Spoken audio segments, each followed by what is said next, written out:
Assalamualaikum warahmatullahi wabarakatuh. Halo teman-teman, pada video kali ini masih membahas tentang soal P3K, yaitu yang berkaitan dengan kompetensi sosial kultural berlaku untuk semua formasi atau semua jabatan. Soal yang pertama, seorang pemangku jabatan menghadiri acara yang dihadiri masyarakat dari berbagai suku dan agama. Pada acara tersebut, pemangku jabatan diminta untuk memberikan sambutan. Langkah terbaik yang harus diambil pemangku jabatan dalam menyampaikan sambutannya adalah A. Menyampaikan sambutan yang menekankan pentingnya satu agama sebagai landasan moral masyarakat. B. Menghargai semua perbedaan dengan menyebutkan kontribusi positif setiap kelompok yang hadir. C. Menyampaikan sambutan yang hanya berfokus pada satu suku tertentu agar lebih dihargai oleh masyarakat setempat. D. Menghindari pembahasan yang terkait keragaman dan berbicara tentang pencapaian pribadi. Jawabannya adalah B. Menghargai semua perbedaan dengan menyebutkan kontribusi positif setiap kelompok yang hadir. Nah, ini poinnya adalah 4. Untuk poin A, menyampaikan sambutan yang menekankan pentingnya satu agama sebagai landasan moral masyarakat. Nah, ini nilainya adalah 3. Kemudian yang C, menyampaikan penyambutan hanya fokus pada suku tertentu agar lebih dihargai. Berarti ini ada keinginan untuk dihargai oleh masyarakat setempat, nilainya adalah 2. Dan menghindari pembahasan terkait dengan keragaman. Dan malah dia membicarakan tentang pencapaian pribadi, ini tentu poinnya 1 ya, karena soalnya ini adalah memberikan sambutan ke yang dihadiri masyarakat dari berbagai suku dan agama. Lanjut soal nomor 2. Anda sedang berinteraksi dengan masyarakat setempat dalam suatu program. Masyarakat tersebut memiliki kebiasaan tertentu yang berbeda dengan norma umum di tempat lain. Sebagai pemangku jabatan, sikap terbaik Anda: A. Menyampaikan kepada masyarakat bahwa kebiasaan mereka kurang sesuai dengan norma umum. B. Mengikuti kebiasaan tersebut sebagai bentuk rasa hormat dan pembauran dengan masyarakat. C. Menyampaikan pendapat bahwa semua kebiasaan harus diubah agar sesuai dengan standar umum. D. Membatasi diri agar tidak perlu ikut terlibat dalam kegiatan masyarakat.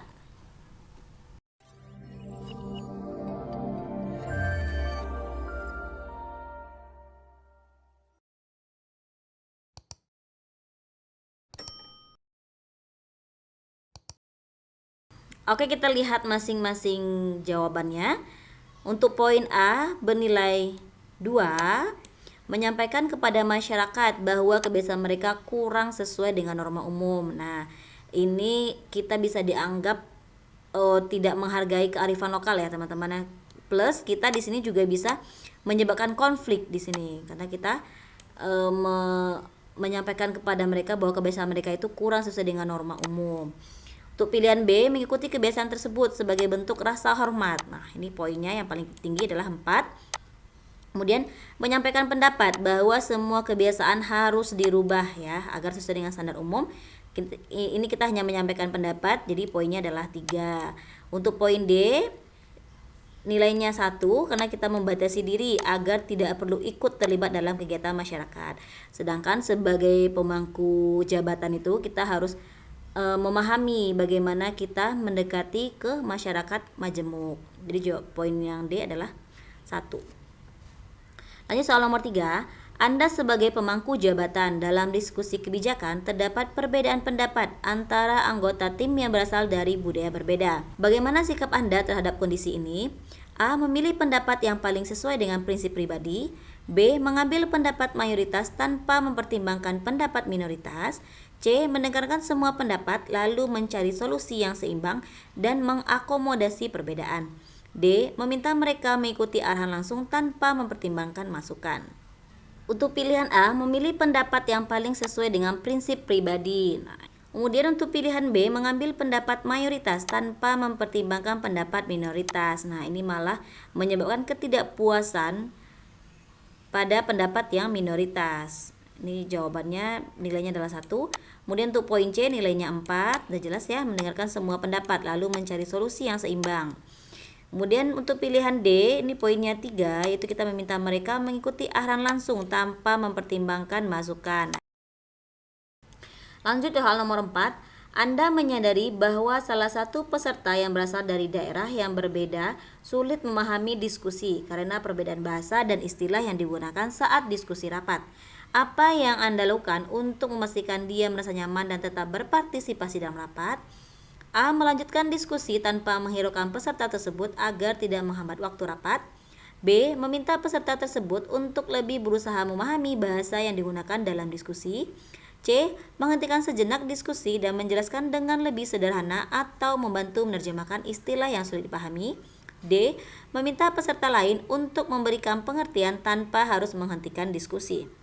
Oke, mari kita lihat masing-masing poin pilihan jawaban. Untuk jawaban A, melanjutkan diskusi tanpa menghiraukan peserta tersebut. Nah, ini poinnya 1. Dengan tindakan seperti ini menghiraukan peserta, malah kita membuat dia merasa tidak diikutsertakan dan tidak mendapatkan dukungan dalam perbedaan budayanya. Untuk pilihan B, meminta peserta tersebut untuk lebih berusaha memahami bahasa yang digunakan dalam diskusi. Ini juga kurang tepat dan ini poinnya adalah 3, karena ini akan menimbulkan ketidaknyamanan dalam diskusi ya. Nah, untuk poin C nilainya 4, yaitu menghentikan sejenak dan menjelaskan dengan lebih sederhana atau membantu menerjemahkan istilah yang sulit dipahami. Untuk poin D nilainya adalah 2, meminta peserta lain untuk memberikan pengertian tanpa harus menghentikan diskusi. Ini tindakan ini kurang tepat karena kita malah meminta peserta lain untuk memberikan atau memahami situasi ini tanpa membantu peserta yang kesulitan. Soal nomor 5, di kantor Anda memiliki rekan kerja yang sering terlambat karena mengikuti ritual adat di komunitasnya. Rekan kerja yang lain mulai mengeluhkan hal ini karena merasa terganggu. Bagaimana Anda sebaiknya menyikapi situasi ini sebagai pemimpin? A. Memberikan toleransi penuh agar rekan tersebut dapat mengikuti adat tanpa merasa terbebani. B. Mengingatkan rekan tersebut agar lebih mengutamakan tanggung jawab pekerjaan dibandingkan adat yang diikutinya. C. Menyusun jadwal fleksibel bersama tim agar rekan tersebut tetap dapat menjalankan adat tanpa mengganggu jadwal kerja.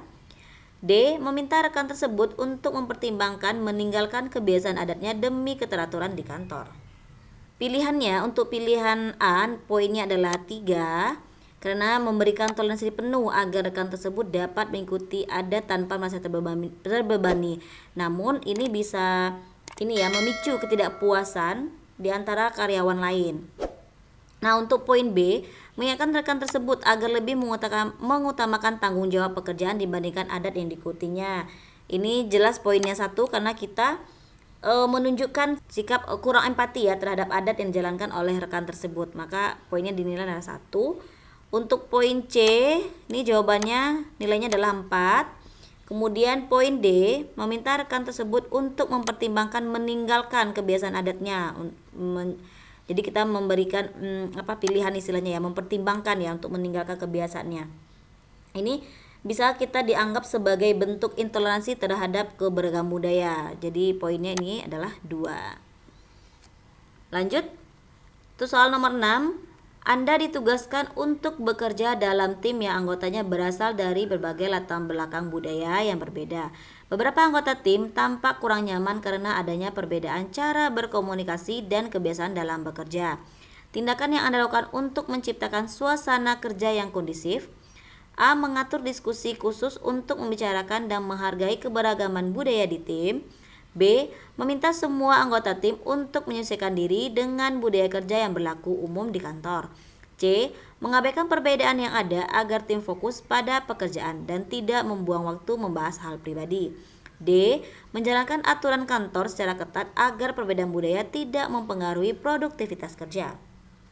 Poinnya di sini kan adalah tindakan yang Anda lakukan untuk menciptakan suasana kerja yang kondusif ya. Ini berarti berkaitan dengan suasana kerja. Untuk poin A, mengatur diskusi khusus untuk membicarakan menghargai keberagaman budaya tim, maka poin ini adalah 4. Untuk poin B, meminta semua anggota tim untuk menyesuaikan diri dengan budaya kerja yang berlaku umum di kantor. Ini dapat menghilangkan aspek keberagaman ya, dan menyebabkan beberapa anggota merasa tidak nyaman dengan kondisi seperti ini. Berarti ini jawabannya pilihannya adalah 3. Kemudian mengabaikan perbedaan yang ada agar tim fokus pada pekerjaan. Ini juga kurang tepat karena mengabaikan perbedaan malah dapat memperburuk ketegangan di antara anggota tim ya. Di antara tim. Nah, ini poinnya adalah 2. Kemudian yang poin D, menjalankan aturan kantor secara ketat agar perbedaan tidak mempengaruhi produktivitas kerja. Nah, ini poinnya adalah 1. Kenapa 1? Karena kita dapat di sini untuk menerapkan aturan kantor ini ya yang ketat tanpa memahami perbedaan, maka malah dapat menyebabkan hilangnya fleksibilitas dalam tim dan malah mempengaruhi suasana kerja yang inklusif. Oke, lanjut soal nomor 7. Anda adalah seorang pejabat yang baru saja dipindahkan ke wilayah dengan keberagaman budaya yang tinggi. Dalam beberapa hari pertama, Anda menyadari adanya konflik kecil antar warga terkait perbedaan tradisi dan dijalankan oleh kelompok budaya berbeda. Langkah pertama apa yang paling tepat Anda lakukan sebagai bentuk tanggung jawab dalam menjaga kerukunan masyarakat? A. Mengadakan pertemuan dengan semua tokoh masyarakat dan meminta mereka menghormati perbedaan budaya. B. Melakukan investigasi untuk menentukan siapa yang bersalah dalam konflik tersebut. C. Menunggu situasi mereda dengan harapan konflik akan selesai dengan sendirinya. D. Mengundang tokoh adat dan tokoh agama dari masing-masing kelompok untuk berdialog dan membahas solusi bersama. Kita lihat soalnya ya teman-teman ya. Ini adalah keberagaman budaya yang tinggi di satu wilayah dan mereka memiliki kelompok budaya berbeda. Untuk poin A ini tentu saja dengan kita meminta masyarakat untuk langsung menghormati perbedaan budaya, malah ini menyebabkan sikap memaksa ya, maka poinnya adalah 2. Kemudian melakukan investigasi untuk menentukan siapa yang bersalah dalam konflik tersebut. Ini malah menyebabkan masyarakat merasa dihakimi. Nah, ini jawabannya adalah 1 nilainya. Kemudian menunggu situasi mereda dengan harapan konflik akan selesai dengan sendirinya. Ini poinnya adalah 3. Kemudian untuk poin D nilainya adalah 4. Lanjut soal nomor 8. Anda mendapati beberapa kolega berasal dari daerah berbeda dan memiliki pandangan yang beragam. Ketika salah satu kolega menyampaikan pandangan saat rapat yang bertentangan dengan pandangan Anda, tindakan apa yang paling sesuai sebagai pemimpin untuk menjaga sikap empati dan keterbukaan? A. Mengabaikan pandangannya dan tetap menyampaikan argumen Anda karena Anda merasa pandangan Anda paling tepat. B. Meminta kolega untuk mempertimbangkan kembali pandangannya dengan memberikan contoh dari budaya Anda. C. Mendengarkan pandangan kolega dan memberikan kesempatan kepadanya untuk menjelaskan perspektifnya lebih lanjut. D. Menyarankan agar diskusi dihentikan untuk menghindari perdebatan yang berkepanjangan. Kita lihat soalnya, di sini berkaitan dengan untuk menjaga sikap empati dan keterbukaan. Nah, untuk poin A sudah jelas ya teman-teman, nilainya 1. Karena kita malah mengabaikan pandangan dan tetap menyampaikan argumen Anda karena Anda merasa pandangan Anda yang paling tepat. Ini membuktikan bahwa kita menunjukkan kurang empati dan tidak terbuka terhadap keragaman. Kemudian meminta kolega untuk mempertimbangkan kembali pandangannya. Ini poinnya adalah 2. Dan untuk pilihan C poinnya adalah 4. Pilihan D jawabannya adalah 3. Lanjut soal nomor 9. Anda diminta untuk menyusun kebijakan yang akan diterapkan pada masyarakat dengan latar belakang suku, agama, dan budaya yang beragam. Dalam menyusun kebijakan ini, apa yang paling penting Anda perhatikan? A. Menyusun kebijakan berdasarkan hasil konsultasi dengan beberapa tokoh agama. B. Mengedepankan aspek keadilan dan kesetaraan agar kebijakan dapat diterima oleh semua lapisan masyarakat. C. Mengutamakan kepentingan mayoritas masyarakat untuk menghindari konflik. D. Membuat kebijakan yang tegas dan jelas tanpa perlu mempertimbangkan perbedaan budaya dan agama. Kita baca soalnya dulu ya. Kebijakan yang akan, nah kita diminta untuk menyusun kebijakan yang akan diterapkan pada masyarakat dengan latar belakang suku, agama, dan budaya yang beragam. Nah, untuk poin A, menyusun kebijakan berdasarkan hasil konsultasi dengan beberapa tokoh agama. Ini bisa poinnya adalah 3. Karena walaupun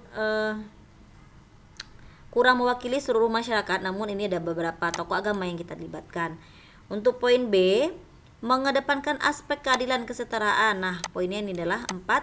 mengutamakan kepentingan mayoritas masyarakat untuk menghindari konflik. Nah, ini malah menimbulkan konflik baru. Maka poinnya adalah 1. Dan membuat kebijakan yang tegas dan jelas tanpa mempertimbangkan perbedaan budaya. Ini malah menimbulkan ketidakpuasan, bahkan menimbulkan diskriminasi ya teman-teman ya. Jadi jawabannya nilainya ini adalah 2. Lanjut soal nomor 10. Anda mendapati seorang rekan kerja yang berbeda latar belakang budaya, sering merasa tidak nyaman karena kebiasaannya kerap menjadi bahan candaan oleh rekan-rekan lain. Bagaimana Anda menanggapi situasi ini? A. Ikut bercanda dengan harapan bisa mengakrabkan diri dan menunjukkan bahwa perbedaan budaya adalah hal yang wajar. B. Menyampaikan kepada rekan lain untuk menghentikan candaan yang berpotensi menyinggung dan mulai menunjukkan sikap menghargai. C. Mengabaikan saja karena candaan itu bukan masalah besar dan tidak langsung mengganggu pekerjaan. D. Meminta rekan tersebut untuk menyesuaikan diri dan menganggap candaan sebagai bentuk keakraban agar tidak menimbulkan permasalahan. Dari soalnya kita lihat, rekan kerja yang berbeda latar belakang budaya sering merasa tidak nyaman karena kebiasaan kerap menjadi bahan candaan oleh rekan-rekan lainnya. Nah, bagaimana sikap Anda menghadapi situasi ini? Untuk poin A, ikut bercanda dengan harapan bisa mengakrabkan diri. Nah, walaupun berniat untuk mengakrabkan diri, malah ikut bercanda dan menunjukkan bahwa perbedaan budaya adalah hal yang wajar. Ini adalah tindakan yang dapat merugikan ya, untuk merugikan bagi rekan kerja Anda yang sering menjadi bahan candaan. Ini poinnya adalah 2. Dan menyampaikan kepada rekan kerja lain menghentikan candaan. Nah, ini menunjukkan empati dan peduli pada kenyamanan orang lain. Ini poinnya adalah 4. Kemudian, mengabaikan adalah merupakan sikap yang kurang peduli dan bisa membuat menjadi masalah lebih besar ya. Ini poinnya adalah 3. Kemudian, meminta rekan kerja tersebut untuk menyesuaikan diri dan menganggap candaan tersebut bentuk keragaman agar tidak menimbulkan permasalahan. Ini justru poinnya adalah 1 ya teman-teman. Karena kita memaksakan perasaan tidak nyaman pada seseorang.